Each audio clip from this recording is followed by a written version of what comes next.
You join me at the bottom of a mountain here as I attempt to scale the highest point in Ireland to get a vantage point in the clouds to look out over our glorious nation and attempt to spot what I'm looking for: the highest pubs in Ireland.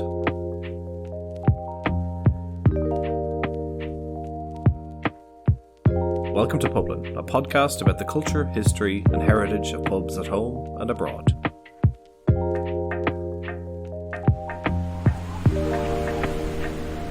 Okay, here I am at the highest point in all of Ireland with vantage points over Connacht, Ulster, Leinster and Munster, and sure why not Wales as well. I'm looking to see if I can spot any lights on at a similar vantage point and spot the highest pubs in Ireland. There's a few that I can barely make out, but it looks to be 4 different pubs up at a high vantage point. Jeez, the pints must freeze as soon as they leave the tap. Anyway, I'm going to slide back down on my bum and then pay each of them a visit to test their credentials.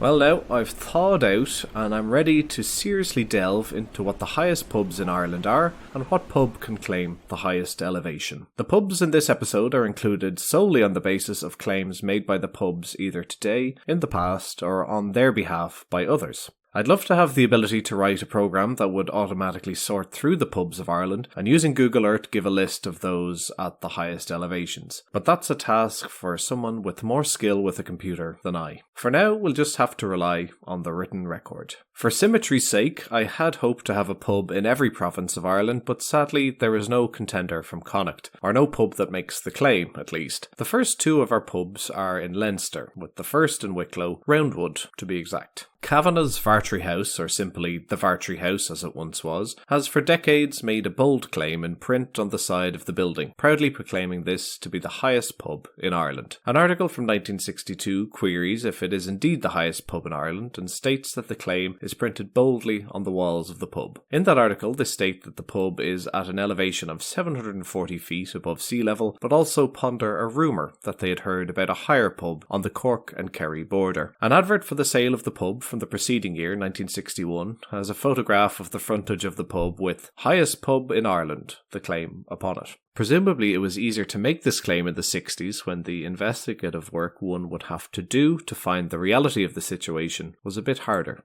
The advert reads, "Situated in Roundwood, the highest village in Ireland, and on the main bus route between Dublin, 22 miles, and the popular tourist centre of Glendalough, 8 miles. Vartry House is within walking distance of many attractions, trout fishing, rough shooting, mountain climbing, and beautiful scenery." The pub was for sale for the princely fee of £2,500. So the detail of that advert might give us a clue as to the origin of the claim. If the pub exists in the highest village in Ireland, then surely it must then be the highest pub in Ireland. But perhaps not so. Using modern mapping methods, a website we found, we estimate the pub or the village of Totterbeg in Roundwood to be 735 feet above sea level, a good bit lower than the other claimants. In fairness to the pub, on their website they state that it's the highest village pub in Ireland, which it may well be, considering the others in the field sit alone in their landscapes. Onwards and figuratively upwards we go. There's not too far to travel between the Vartry House and our next pub, crossing over the border from Wicklow to the Dublin Mountains. This is likely the best known pub on the list and would be most people's guess for highest pub in Ireland, probably because of its proximity to Dublin City, its accessibility and its general fame. It is of course Johnny Fox's pub in Glencullen, high in the Dublin Mountains, overlooking Dublin City and County. The pub was established in 1798, putting it in the mix in terms of Dublin's oldest pubs, but it has also laid claim to the crown of highest pub in Ireland, with the pub's logo still bearing the text "Famed as the highest pub in Ireland." It is certainly the highest pub in Dublin, and Leinster for that matter, but its acknowledged place as highest pub in Ireland has come under further scrutiny in recent years. Before going into that, I can hear the avid pub lovers in the audience saying, "But John, what about the Blue Light pub in Barnaculla? Surely that's at a very high elevation. It has incredible views out over Dublin City, probably better views than Johnny Fox's." Well, the Blue Light, a fine pub though it is, does not make claim to being the highest pub, though it is in or around the same elevation as the Vartry House. An estimate from whatismyelevation.com puts the pub at 738 feet above sea level. That's nearly 200 feet lower than the nearby Johnny Fox's, which is credited at 924 feet, according to an Irish Times article. Although the pub makes the claim of being the highest, that's not really what it trades as or what draws in the visitors. It's billed as a destination pub that's part pub, part museum, restaurant, live music venue, and whatever else you can think of. It's not necessarily a case of come to see the dizzying heights of the highest pub in Ireland. That's more of an add-on rather than their exclusive selling point.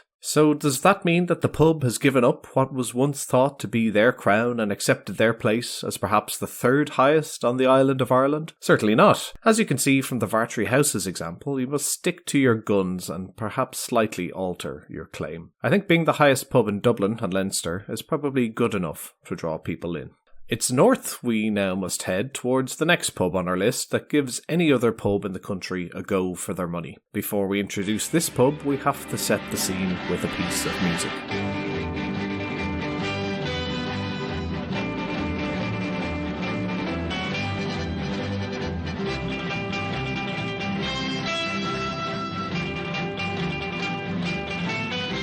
That's the theme tune from the 1960s American Western TV show Bonanza. I'm playing it because the name of our next pub in County Derry is called the Ponderosa, a strange name for a traditional Irish pub. I'll let the former owner of the bar explain from this article in the Belfast Telegraph. By the 1960s, it was a welcoming home called Bradley's, which also happened to serve drink. My dad and his father then bought it over. At that time, Bonanza was a huge television hit from the US. Set on a ranch in the Wild West called the Ponderosa, my grandfather Matt was jokingly compared to its patriarch Ben Cartwright, played by Lauren Green, while my father and his brothers apparently bore a resemblance to Cartwright's three sons. The joke stuck, and Glen Shane's Ponderosa was born. Dad had more than 20 eventful years in a pub so remote that there was no phone or electricity. Light in those harsh winters came courtesy of a generator. He was robbed 13 times, got shot at and tied up, but it was still the happiest chapter in his life. I'm always very proud to explain my link to the Ponderosa, and I'm asked two questions: how it got its name, and is it really the highest pub in Ireland?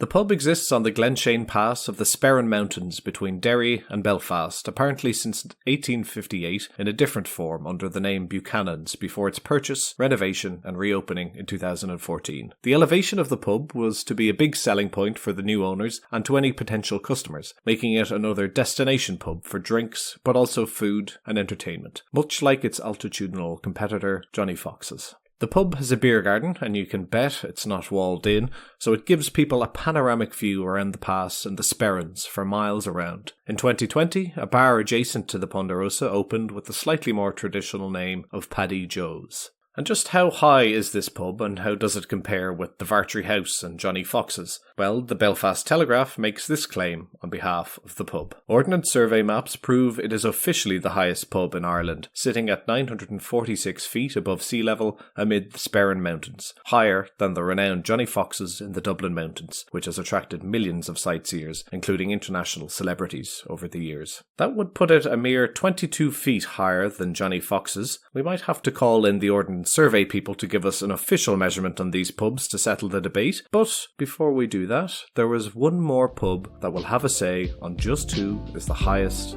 in all of Ireland.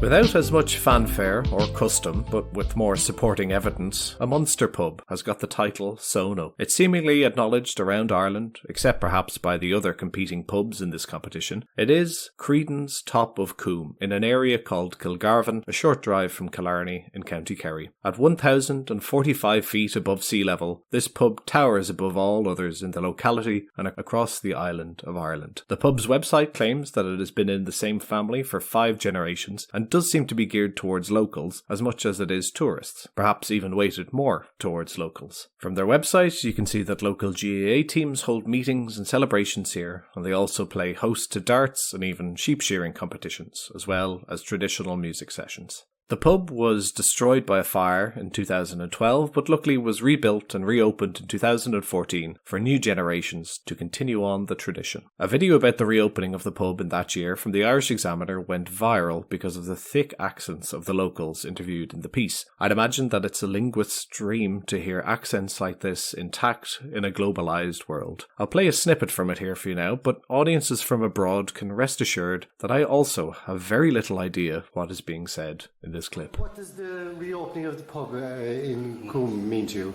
Well, it means a lot because we keep up the tradition of singing and music and everything like that. We have dancing and everything. That's a beautiful dancing. I mean, jig sets and tangos and sambas and foxtrots and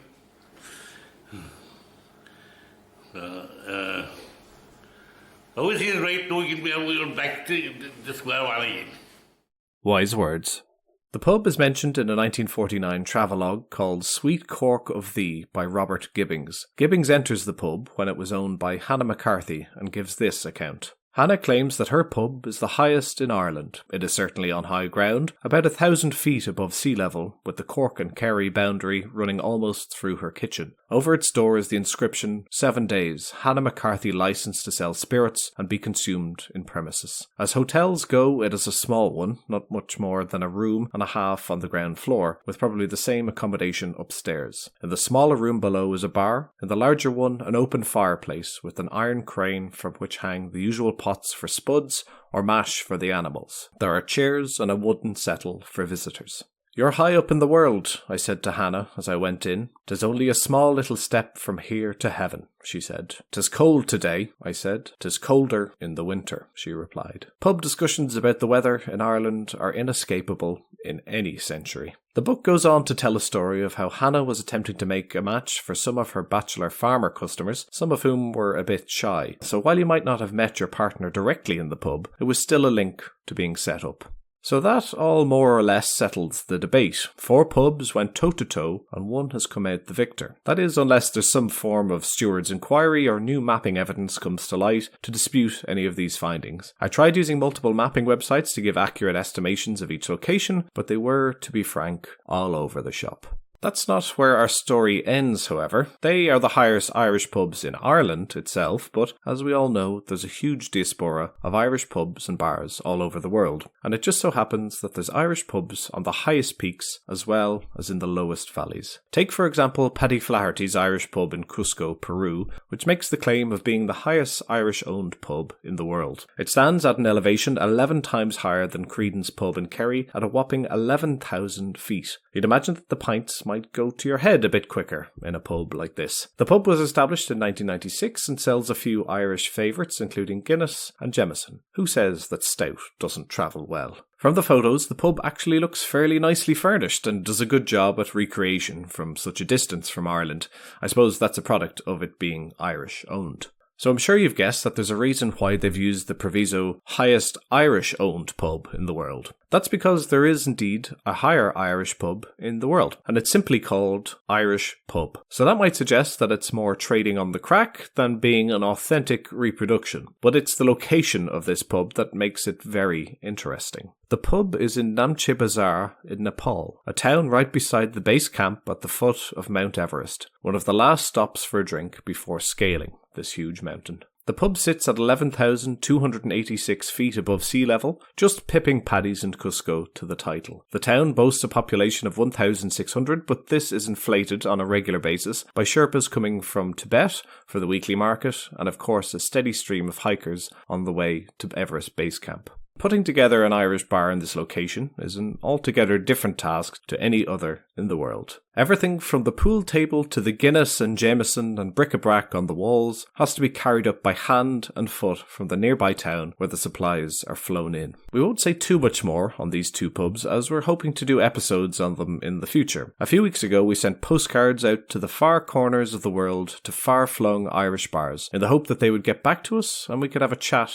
on the podcast. One such bar has gotten back to us and we'll be doing an episode about them in the coming weeks, so stay tuned for more of that. that. A few weeks ago, we did a podcast on touching the door of every pub in Dublin in one day. That was a bit of an odyssey, but here's another pub challenge that might be a bit of fun for some enterprising individuals. The objective would be to visit and have a pint in each of the 4 highest pubs in Ireland in one day. The 4 peaks, if you will. Of course, you would need a willing driver to help you in this task, maybe a teetotaler or just someone with the good resolve not to drink when the temptation is there. If you were to start your trip on Dame Street in Dublin city centre at 9:30 a.m, your first stop would be Johnny Fox's in the Dublin Mountains, driving for 18.5 kilometres, arriving just before their opening at 10 a.m. An early first drink. Let's say each visit takes an hour to take in the pint and the ambience of the pub. So we set off at 11 a.m. for the nearby Vartry House in Wicklow, travelling 22.8 kilometres and arriving at 11:22 a.m. At 12:22 we set off on the 328 kilometre drive to Kerry, arriving 3 hours and 8 minutes later at 3:30 p.m. After enjoying a creamy mountain pint there, you set off on the final leg of the journey, a mere 559 kilometres northwards, driving for 5 hours and 35 minutes straight, arriving at 10:05 p.m. and finishing your pint just after 11 p.m. And that's it. You're done. Well, I didn't include getting home, so you'd have to factor that in too. No bother to you, or the driver at that stage, I'm sure. So,